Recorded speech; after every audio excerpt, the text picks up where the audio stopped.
दोस्तों, मैं आपको बता दूं कि हमारे घर में दो कमरे थे जिनमें बेड डले हुए थे। एक में मम्मी पापा सोते थे और एक में हम दोनों भाई बहन सोते थे। मैं उस दिन नीचे अपने रूम में सो रही थी। रात को अचानक बारिश शुरू हो गई तो मेरी भी आंख खुली। मैं नींद में थी तो फिर मैंने दोबारा से आंखें बंद कर लीं। मगर मुझे याद है कि मैंने भाई को भागकर नीचे आते हुए देखा था। वो आकर मेरे पास बेड पर लेट गया। फिर मैं भी सो गई। कुछ देर के बाद जब अचानक से मेरी नींद हल्की सी टूटी तो मेरी नजर भाई की ओर गई। मैंने पूरी आंखें नहीं खोली, मगर मैं सोने का नाटक करती रही। वो बैठा हुआ मुझे ही देख रहा था। कुछ देर तक वो ऐसे ही मुझे बैठा बैठा देखता रहा। फिर वो मेरे पास आकर बैठ गया।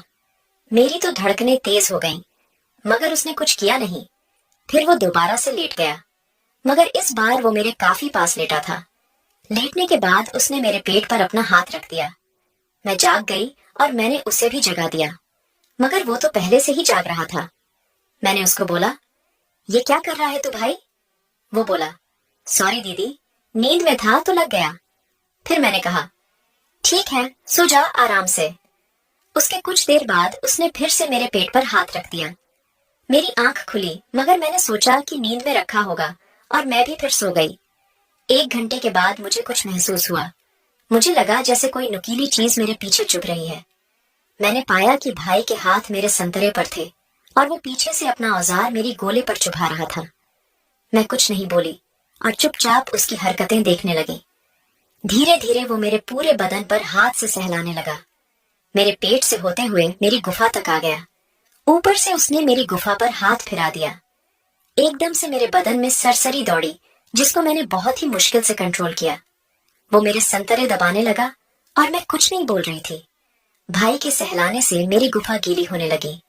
मैंने अपनी गुफा के बाल भी 2 दिन पहले ही साफ किए थे। मैं भी अब धीरे धीरे गर्म होने लगी थी, मगर मैं सोने का नाटक करती रही। मैंने भी बिना उसको जाहिर हुए अपनी गोले थोड़ी सी उठा दी थी ताकि कैपरी आसानी से निकल जाए। मैं सोने का नाटक पहले की तरह ही करती रही।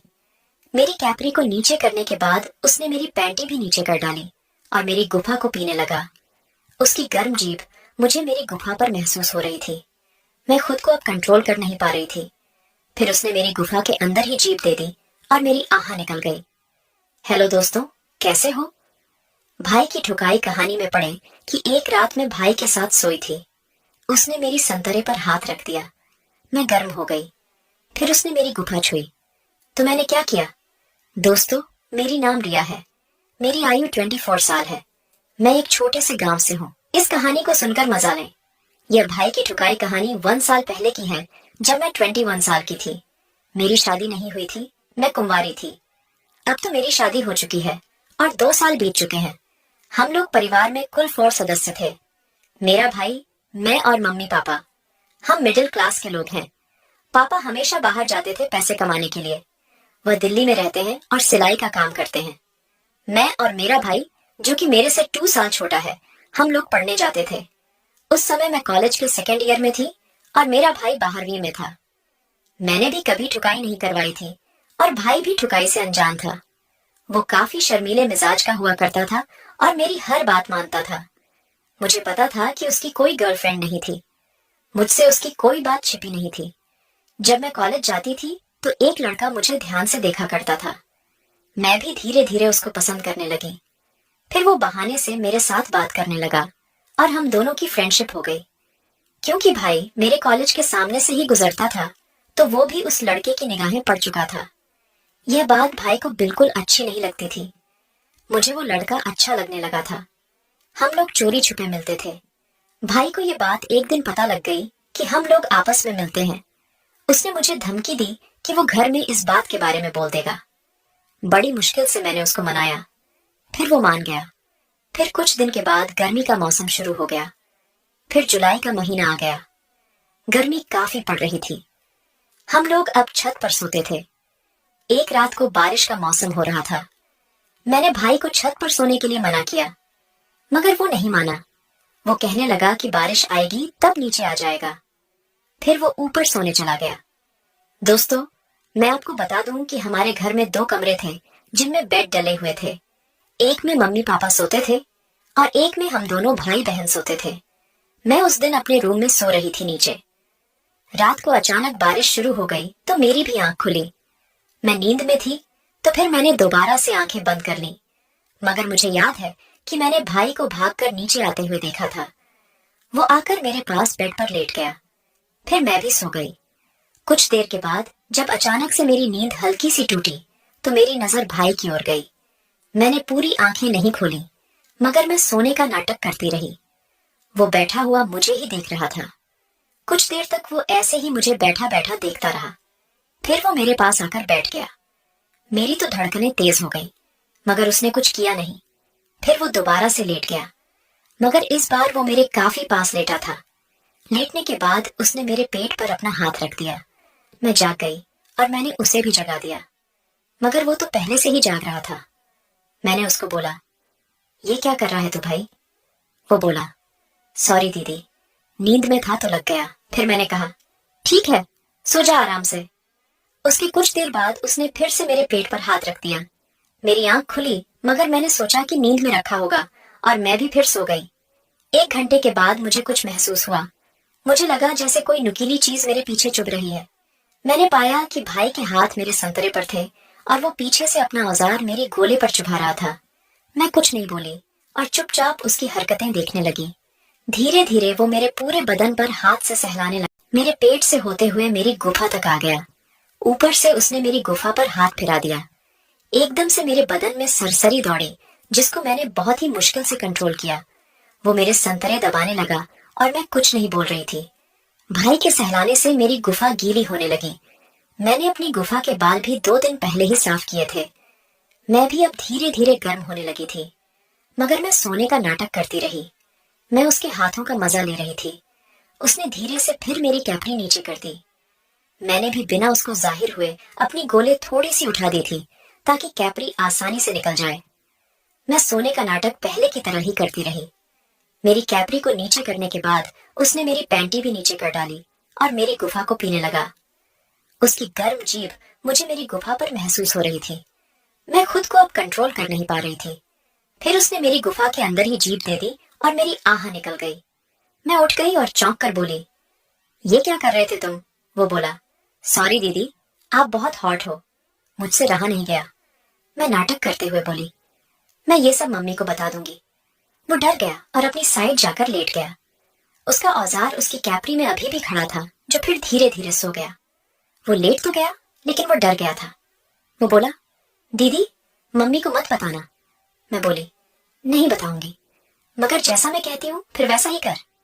उसने कहा, हाँ ठीक है, बताओ क्या करना है। मैं बोली, मेरे पास आ जा और मेरी गुफा को अच्छे से पी।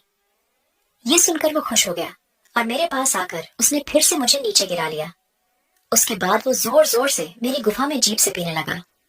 मैं तो पहले से ही गर्म थी, क्योंकि अब भाई को मेरी गुफा पीने की अनुमति मिल गई थी, तो वो पूरे जोश में बिना डरे गुफा को पी रहा था। इससे मैं जल्दी ही झड़ने को हो गई। मैं बोली, रुक जा अब। आहा, रुक, मेरा आने वाला है। वो बोला, आने दो दीदी, मैं आपका पानी पी जाऊंगा। अब मैं तेज तेज कमर हिलाने लगी और अपनी गुफा को उसके मुंह से खुदवाने लगी। कुछ ही देर में मेरा पानी निकल गया और मैंने उसके मुंह को अपनी गुफा पर दबा लिया। उसने मेरी गुफा का सारा पानी पी लिया। मैं शांत हो गई। फिर वो बोला, आपका तो हो गया, लेकिन मेरे इसका क्या? उसने अपनी कैपरी में तने औजार को दिखाते हुए कहा। वो बोला, अब आपका तो हो गया, मेरा कौन करेगा? मैंने कहा, ठीक है, मगर मैं थोड़ा सा ही करूंगी, ज्यादा नहीं। वो बोला, ओके। फिर उसने अपनी कैपरी निकाल दी और मैंने उसका औजार पहली बार देखा। उसका औजार 6 इंच का था और रस में पूरा भीग गया था। फिर मैंने उसके औजार को मुंह में लिया। मुझे बहुत गंदा लगा। मैंने पहली बार औजार को मुंह में लिया था। फिर मैं पीने लगी और धीरे धीरे मुझे अच्छा लगने लगा। अब भाई के मुंह से आ करके आवाजें आने लगी। मैं बोली, क्या हुआ भाई? वो बोला, करती रहो दीदी, बहुत मजा आ रहा है, पीती रहो अच्छे से। मैं और अच्छे से उसका औजार पीने लगी, क्योंकि मुझे भी अब औजार पीने में काफी मजा आने लगा था। 5 मिनट तक पिलाने के बाद फिर उससे रहा नहीं गया और वो मेरे सिर को उठाकर बोला, बस दीदी, अब आपको खोदने का मन कर रहा है, अब गुफा में डालने दो प्लीज। मेरी गुफा में भी खुजली मची हुई थी, इसलिए मैंने भी मौके का फायदा उठाया और मैं गुफा खोलकर उसके सामने लेट गई। वो मेरी टांगों के बीच में आ गया और मेरी गुफा पर अपना औजार रगड़ने लगा। मैं भी पूरी गर्म हो गई और मजा लेने लगी। अब मेरा मन खुद ही खुदने का कर रहा था। मैंने कहा, भाई जल्दी डाल दे। लेकिन वो हरामी मेरी गुफा पर औजार को रगड़ता ही रहा। फिर उसने अपना औजार एकदम से मेरी गुफा में ढकेल दिया और मेरी आह निकल गई। मैंने बहुत बार गुफा में उंगली की हुई थी, इसलिए मेरी गुफा इतनी कुंवारी नहीं रह गई थी। उसका औजार मेरी गुफा में फंस गया। मुझे दर्द तो हुआ, लेकिन मैं बर्दाश्त कर गई, क्योंकि भाई का औजार भी औसत ही था। फिर वो मेरी गुफा में औजार घुसाकर मुझे खोदने लगा। हम दोनों के मुंह से आह करके सिसकारियां निकलने लगी, मगर हमें ध्यान ही नहीं रहा कि घर में मम्मी पापा भी हैं। वो तो अच्छा हुआ कि बाहर जोर से बारिश पड़ रही थी और हम भाई बहन की ठुकाई की आवाजें हमारे मम्मी पापा को सुनाई नहीं दी। मुझे ठुकाई में पूरा मजा आ रहा था। भाई भी पागलों की तरह मुझे खोदने में लगा हुआ था। मैं अब बहुत ज्यादा गर्म हो गई थी और जोर से खुदना चाह रही थी। मैंने कहा, और तेज करो भाई। वो बोला, हाँ खोद रहा हूँ दीदी। मगर तुम्हें इतनी जल्दी क्यों मची है? हमें कोई ट्रेन पकड़नी है क्या? मैं बोली, तू जोर से खोद, बहुत मजा आ रहा है। खोद भाई खोद दे बहन को। बहन की गुफा भाई के औजार से खोदना चाह रही है। वो मुझे जोर जोर से खोदने लगा। फिर वो थकने लगा तो मैंने उसको नीचे लेटा दिया और मैं उसके औजार पर बैठकर आगे पीछे होने लगी। उसको थोड़ी राहत मिली और फिर हम दोनों फिर से एक दूसरे का साथ देने लगे। मेरी गुफा का पानी निकल चुका था, जो भाई के औजार को पूरा गीला कर गया था। अब पच पच की आवाज होने लगी और भाई भी झड़ने को हो गया। वो बोला, आह दीदी, और अंदर लो, लेती रहो। बहुत मजा आ रहा है, मैं आने वाला हूँ दीदी, मैं आने वाला हूँ। मैंने कहा, नहीं, अंदर नहीं गिराना है। वो बोला, ठीक है, तो मैं औजार को निकाल लेता हूँ, बाहर गिरा दूंगा। मैंने कहा, नहीं, बाहर भी नहीं गिराना है। वो गुस्सा होकर बोला, साली, फिर कहाँ गिराना है? मैंने कहा, मेरे मुंह में गिराना है। मैं पीना चाहती हूँ, मैं भी देखना चाहती हूँ औजार के माल का स्वाद कैसा होता है। तूने तो मेरी गुफा के रस का स्वाद ले लिया, अब मैं औजार के माल का स्वाद लूंगी।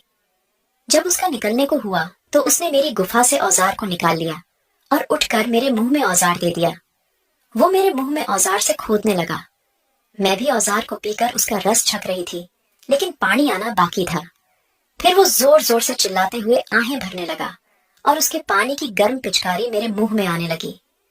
मुझे बहुत अजीब स्वाद लगा, लेकिन पानी को मुंह में गिरवाने में मजा आया। मैं पानी को मुंह में ही रखे रही और फिर पास में जाकर थूक आई। उसके बाद मैंने अपने कपड़े पहने और कुल्ला किया। फिर भाई भी बाथरूम में गया। उसका औजार अब सिकुड़ गया था। फिर वो बिना कपड़े ही लेट गया। उसका औजार बहुत रसीला लग रहा था। मैं दोबारा से उसके औजार से खेलने लगी। फिर उसने एक बार मुझे फिर से खोद दिया। इस तरह से हमने उस रात को 3 बार ठुकाई की। फिर मैं भाई से रोज ही खुदने लगी। जब तक मेरी शादी नहीं हुई, मैं अपने ही घर में रहकर बहुत बार खुदी। कई बार तो उसने मुझे बाहर रूम पर ले जाकर भी खोदा। हम दोनों होटल में जाते थे और वहां पर ठुकाई का मजा लेते थे। उसके बाद मैंने एक बॉयफ्रेंड भी पाल लिया था, पर मुझे मेरे बॉयफ्रेंड से ठुकाई में भी इतना मजा नहीं आता था जितना भाई के औजार से खुदवाने में आता था।